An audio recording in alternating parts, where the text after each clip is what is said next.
राज्यातील शासकीय काम करणाऱ्या कंत्राटदारांनी पुन्हा एकदा कामबंद आंदोलनाचा इशारा दिलाय। विकास कामांची जवळपास 89,000 कोटींपेक्षा जास्त थकबाकी असल्याचा आरोप कंत्राटदार संघटनांनी केलाय। त्यामुळे कॉन्ट्रॅक्टर्सनी 5 फेब्रुवारीपासून कामबंद आंदोलन करण्याचा इशारा दिलाय। लाडकी बहीण योजनेमुळे फटका बसतोय असंही म्हटलं जातंय।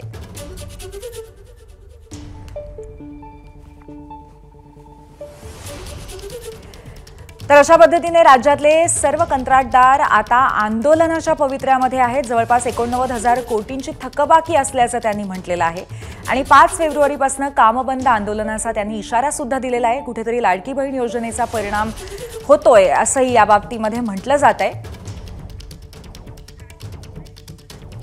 आपले प्रतिनिधी राजू सोनावणे आपल्याला या संदर्भात अधिक माहिती देतील। राजू, सगळ्या कंत्राटदारांनी आता आंदोलनाचा इशारा केलाय, याचा परिणाम नक्की कशा पद्धतीने होऊ शकतो राज्यातल्या विविध कामांवरती आणि त्याचबरोबर कंत्राटदारांचं नक्की म्हणणं काय आहे? पूर्वी पाहतो आपण राज्यभरामध्ये विकास कामं झपाट्याने सुरू आहेत, मात्र याच विकास कामांची बिलं आता कंत्राटदारांना मिळत नाहीये, कारण राज्याच्या तिजोरीमध्ये खडखडाट आहे। त्यामुळे या सगळ्या कंत्राटदारांनी जे आहे ते 5 फेब्रुवारीपासून कामबंद आंदोलनाचा इशारा दिलेला आहे, कारण जवळपास 89,000 कोटी जी आहे ती थकबाकी आहे ती अजून कंत्राटदारांना भेटली नाहीये। हीच आकडेवारी जर पाहिली आपण तर विधानसभेच्या आधी जवळपास 40,000 कोटींच्या आसपास होती, आता ती 89,000 कोटींवरती गेलेली आहे। त्यामुळे सगळ्या कंत्राटदारांनी 5 फेब्रुवारीपासून जे आहे ते कामबंद आंदोलन इशारा दिलेला आहे। खरं तर या संघटनांची उद्या बैठक आहे आणि नेमकं आंदोलन कसं करायचं या संदर्भामधली दिशा ठरवली जाणार आहे। याच्या आधी सुद्धा अनेक आंदोलनं झालेली होती, त्यानंतर काही रक्कम जी आहे ती अदा केली गेलेली होती, मात्र पूर्णपणे जी आहे ती रक्कम भेटू शकली नाही। त्यामुळे ही थकबाकी आता 89,000 कोटीवरती गेलेली आहे। त्यामुळे सगळे कंत्राटदार जे आहे ते संतप्त झालेले आहे। उपासमारीची वेळ आली अशा प्रकारच्या प्रतिक्रिया ज्या आहेत त्या कंत्राटदारांकडे येताना पाहायला मिळतात। जर आपण पाहिलं तर कोणत्या किती विभागामध्ये थकबाकी आहे, त्यामध्ये सर्वाधिक सार्वजनिक बांधकाम विभागामध्ये 46,000 कोटी थकलेले आहेत। जलजीवन मिशन 16,000 कोटी आहे।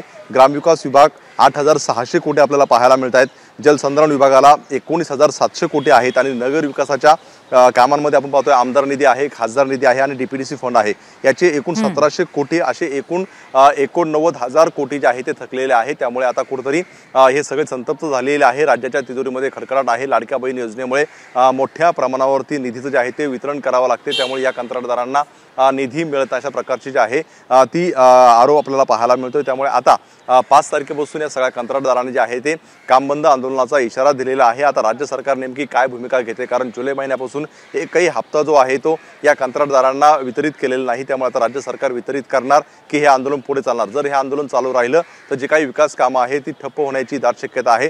त्यामध्ये आपण पाहतोय की सामाजिक न्याय विभाग असेल, आदिवासी विभाग असेल, ग्रामविकास असेल, सार्वजनिक बांधकाम असेल, अशा अनेक विभागांची ही कामं असतात, अनेक रिपेरिंगची कामं असतात, अनेक वेगवेगळे सभागृहांची कामं असतात, अंतर्गत रस्त्यांची कामं असतात, नाल्यांची कामं असतात। या सगळ्या कामांवरती जे आहे तो परिणाम होऊ शकतो। त्यामुळे आता राज्य सरकार याला नेमकं कसं सामोरं जातं हे सुद्धा पाहणं महत्त्वाचं आहे। या सगळ्या संघटनांनी जे आहे ते मुख्यमंत्री असतील, दोनही उपमुख्यमंत्री, सार्वजनिक बांधकाम मंत्री आणि त्या विभागाच्या मंत्र्यांशी पत्रव्यवहार केलेला आहे आणि आता थेट इशारा दिलेला आहे। त्यामुळे राज्य सरकार आता काय हस्तक्षेप करणार का हे सुद्धा पाहणं महत्त्वाचं राहील। पूर्वी धन्यवाद राजू, आपण दिलेल्या माहितीबद्दल। तर तब्बल 89,000 कोटींचा हा सगळा प्रकार आहे थकबाकीचा आणि या संदर्भामध्ये आता राज्य सरकारतर्फे काय ॲक्शन घेतली जाते, काय कारवाई होतीये बघणं अतिशय महत्त्वाचं ठरेल, कारण जर ती घेतली नाही आणि कामबंद आंदोलन सुरू झालं तर त्याचा परिणाम अर्थातच विविध कामांवरती होऊ शकतो।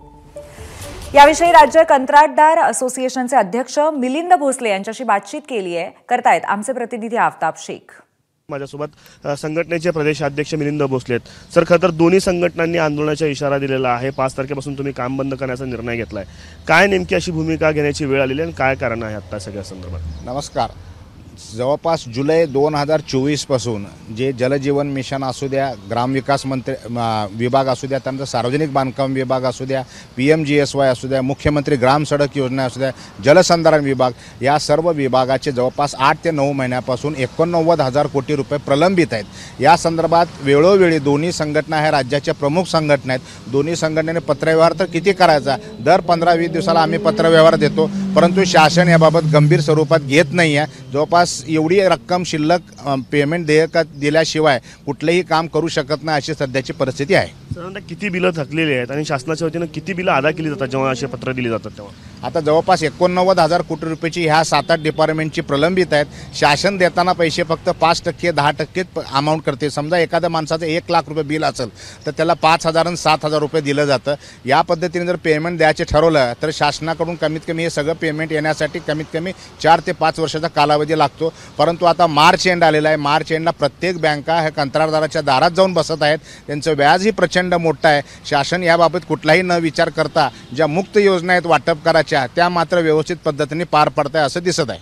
5 फेब्रुवारीपासून तुम्ही काम बंद करण्याचा निर्णय घेता. किती लोक याच्यामध्ये सहभागी होतील असं तुम्हाला वाटतं आणि कुठली विकास कामं त्याच्यामुळे थांबणार आहे? राज्यातील जवळपास 3 लाख कंत्राटदार आहेत. ज्यामध्ये सार्वजनिक बांधकाम विभाग आहे, ग्रामविकास विभाग आहे, जलजीवन मिशन आहे, जलसंधारण विभाग आहे आणि महत्त्वाचं म्हणजे जे मुख्यमंत्री ग्राम सडक असू द्या किंवा प्रधानमंत्री ग्राम सडक आहे यांनासुद्धा पैशाची प्रचंड मोठी अडचण आहेत.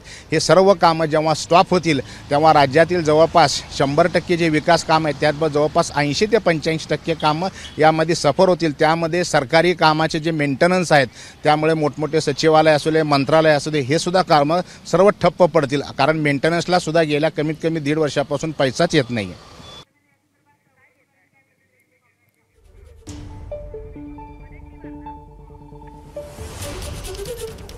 तर शासकीय कामामध्ये कंत्राटदारांनी काम बंद आंदोलनाचा इशारा दिलेला आहे. जवळपास 89,000 कोटींची थकबाकी आहे आणि ती सुद्धा गेल्या 7 महिन्यांपासून. एबीपी माझा, उघडा डोळे बघा नीट.